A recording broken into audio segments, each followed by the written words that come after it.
दोस्तों नमस्कार, मैं धीरेन्द्र पटेल। मैं आप सबका अपने YouTube चैनल में बहुत बहुत स्वागत करता हूं। आरआरबी जेई 2024 का नोटिफिकेशन तो आ गया है, उसमें फॉर्म भी भरने शुरू हो गए हैं। आरआरबी जेई 2024 में फॉर्म भरे जाने लगे हैं, लेकिन फॉर्म भरने से पहले आप एक चीज़ जरूर देख लें कि सेफ जोन हमारे लिए सबसे बेहतर जोन कौन सा है। सबसे बेहतर जोन वही है जिसमें ज़्यादा वैकेंसी है। जिसमें ज़्यादा वैकेंसी से हम मानते हैं कि इसमें फॉर्म ज़्यादा पड़ेगा, लेकिन जितनी भी वैकेंसी जहाँ जहाँ पर ज़्यादा है वहाँ की कट ऑफ कम गई है भाई। तो आपको इस का भी गौर करना होगा। मैं आपके लिए 5 ऐसे जोन लाया हूँ जो आपको मैं रिकमेंड करना चाहता हूँ कि आप यहाँ से फॉर्म डालें, और सबका अलग-अलग मैं ब्रांच वाइज़ कि इलेक्ट्रिकल, मैकेनिकल, इलेक्ट्रॉनिक्स, सिविल सबका अलग-अलग करके मैं वीडियो बनाया हूँ कि आपसे ये जान सके कि आप दोस्तों आप अपनी ब्रांच के अनुसार फॉर्म भर सके, कि आप अपनी ब्रांच के अनुसार जान सके कि कहाँ पर कितनी वैकेंसीज है, उसी के अनुसार आप फॉर्म डालें। तो इसके लिए मैं एक वीडियो लाया हूँ। देखिए, गौर करते हैं इस वीडियो पर दोस्तों कि सिविल में अगर आप फॉर्म भर रहे हैं, या इलेक्ट्रिकल में आप फॉर्म भर रहे हैं, या फिर मैकेनिकल में आप भर रहे हैं, या फिर इलेक्ट्रॉनिक्स का है। अब यहाँ पर हम सेफ जोन की बात करेंगे। 5 1 2 3 4 5 जोन में ऐसे सिलेक्ट करके लाया हूँ कि जहाँ पर सबसे ज़्यादा वैकेंसीज है और उस ब्रांच की है। जैसे कि सिविल की कहाँ पर ज़्यादा है, इलेक्ट्रिकल की कहाँ पर, मैकेनिकल, इलेक्ट्रॉनिक्स सबका अलग अलग करके मैं ये वीडियो बनाया हूँ। तो सिविल में सबसे ज़्यादा मुंबई में है 428 के साथ। फिर नंबर 2 में अगर सिविल से आप हैं तो सिकंदराबाद में डालें। अगर आप मुंबई कंफर्टेबल है तो वहाँ पर डालें। फिर नंबर 2 पर हम सिकंदराबाद को रखना चाहेंगे 367 वैकेंसीज के साथ। नंबर 3 पर हम बिलासपुर 299 के साथ। नंबर चार पर अजमेर 284 के साथ। और नंबर 5 पर प्रयागराज 203 वैकेंसीज के साथ। सिविल के लिए ये है। अगर आप इलेक्ट्रिकल से हैं तो मुंबई, फिर चेन्नई, फिर कोलकाता, फिर सिकंदराबाद, फिर बिलासपुर, यहाँ पर वैकेंसीज आपकी लिखी हैं। इसी के क्रम में आप फॉर्म डालें। जहाँ पर आपको अगर मुंबई अच्छा लगता हो, अगर उस साइड से, तो वहाँ पर नंबर 1 पर मुंबई रखें। नंबर 2 पर अगर आप चेन्नई डालना चाहते तो चेन्नई डाल सकते हैं। इसी तरह 5 जोन सेफ जोन से भाई। इसके बाद मैकेनिकल, अगर आप मैकेनिकल वाले हैं भाई तो मुंबई नंबर 1 पर, दूसरे नंबर पर चेन्नई, तीसरे नंबर पर पटना में 211 है मैकेनिकल की। काफ़ी ज़्यादा है पर वैकेंसी आएगी, कटा तो हाई जाएगी क्योंकि भाई यहाँ पर भर भर के फॉर्म पड़ते हैं। कोलकाता कोलकाता में 195 आई है, और जैसे भोपाल में 170 भाई। इसी तरह इलेक्ट्रॉनिक्स और CS इलेक्ट्रॉनिक्स एक में रहेंगे भाई। SMT सिग्नल एंड ट्रैफिक वाला जो होता है इसमें से आता है भाई इलेक्ट्रॉनिक्स और CST।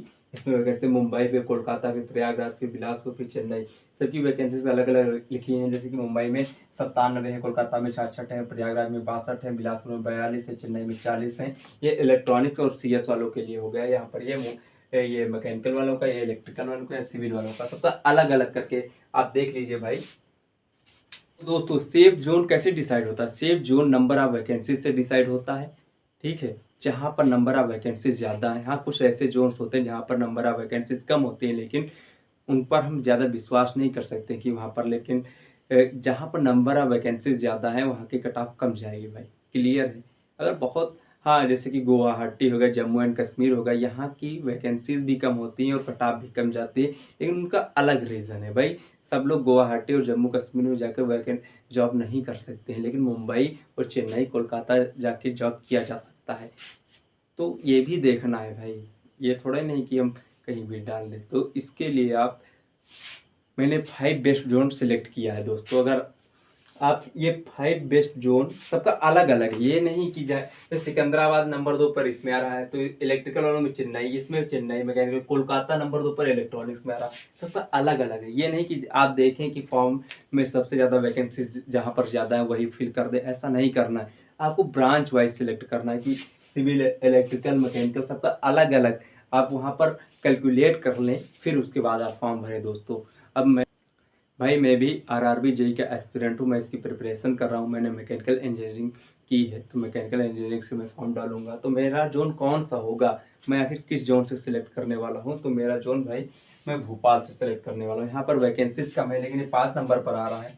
5 नंबर पर आ रहा है भोपाल, 170 वैकेंसीज के साथ भोपाल आ रहा है। तो भोपाल जोन से मेरे फॉर्म डालने का सबसे बड़ा रीज़न ये है कि मैं उत्तर प्रदेश से हूँ और भोपाल मेरे नज़दीक में है। तो उत्तर प्रदेश और भोपाल यानी कि मध्य प्रदेश वाला क्षेत्र मेरे नज़दीक में पड़ता है, इसलिए मैं भोपाल को सिलेक्ट कर रहा हूँ। और यहाँ पर काफ़ी अच्छी मात्रा में वैकेंसीज आई हैं मैकेनिकल इंजीनियरिंग के, 170 वैकेंसी से, तो काफ़ी अच्छा रहेगा मेरे लिए, इसीलिए मैं सिलेक्ट कर रहा हूँ। तो मैं आपसे भी एक निवेदन ये भी करना चाहता हूँ दोस्तों, अगर आपको जहाँ पर सही लगे, ये थोड़े नहीं कि आपको मुंबई डाल देना सबसे ज़्यादा है।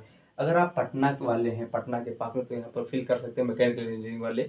और तो पटना में ज़्यादा वैकेंसीज ही नहीं है ऐसी मैकेनिकल की आई हैं। अगर आप कोलकाता के पास में है, कोलकाता रीजन के पास में है, तो कोलकाता फिल कीजिए। चेन्नई वाले हैं, अगर साउथ से आ रहे हैं तो साउथ चेन्नई वाले डालेंगे। अगर मुंबई के पास में तो मुंबई डालेंगे। इसीलिए मैं भोपाल क्यों डाल रहा हूँ, क्योंकि ये यूपी के पास में है, सबसे ज़्यादा पास यूपी पड़ रहा है, तो मैं यूपी भोपाल डाल रहा हूँ भाई। पटना भी पढ़ा, लेकिन मेरा जो डिस्ट्रिक्ट है वो भोपाल के पास में ज़्यादा पड़ा, इसलिए मैं भोपाल से फॉर्म डालूंगा। तो ये तो हो गई मेरी बात। आप कहाँ से डालेंगे, तो आप दो चीज़ इसमें फॉर्म डालते समय आप दो चीज़ गौर करेंगे। सबसे पहली बात, नंबर ऑफ वैकेंसीज। नंबर 2 कि आपके पास में कौन सा जोन पड़ा है, इन 5 में से, इन 5 में से आपके पास में कौन सा जोन है वो आप सेलेक्ट करें। सबसे बेहतर यही रहेगा भाई। और हाँ, जैसे हिंदी भाषी हम लोग हैं, हिंदी भाषी, तो साउथ में जाएंगे, जैसे कि केरला हो गया, कर्नाटका हो गया, वहाँ पर लैंग्वेज प्रॉब्लम आती है। तो आपको वो भी देखना है कि आपकी लैंग्वेज के अनुसार जहाँ पर आप कंफर्टेबल हो वहाँ पर आप डालें। जैसे हाँ, मुंबई, तो मुंबई में भी मराठी चलती है, लेकिन भाई वहाँ पर हिंदी समझी जा सकती है। लेकिन अगर आप केरला कर्नाटका जा रहे हैं तो आप लैंग्वेज इंग्लिश पर पकड़ अच्छी बना लीजिए, तभी जाएं। ठीक है दोस्तों। तो अगर दोस्तों आपको अगर मेरा वीडियो अच्छा लगा हो तो मेरे चैनल को सब्सक्राइब करें। मैं आरआरबी जेई से रिलेटेड बहुत सारे वीडियोस लाने वाला हूँ, बहुत सारे इन्फॉर्मेटिव वीडियोस लाने वाला हूँ। तो अगर आप सब चाहें तो मेरे चैनल को सब्सक्राइब कर सकते हैं। अगर आपको मेरा ये वीडियो ना अच्छा लगा हो तो कमेंट कीजिए दोस्तों मुझसे, कि मैं उसमें सुधार कर सकूँ। ठीक है दोस्तों।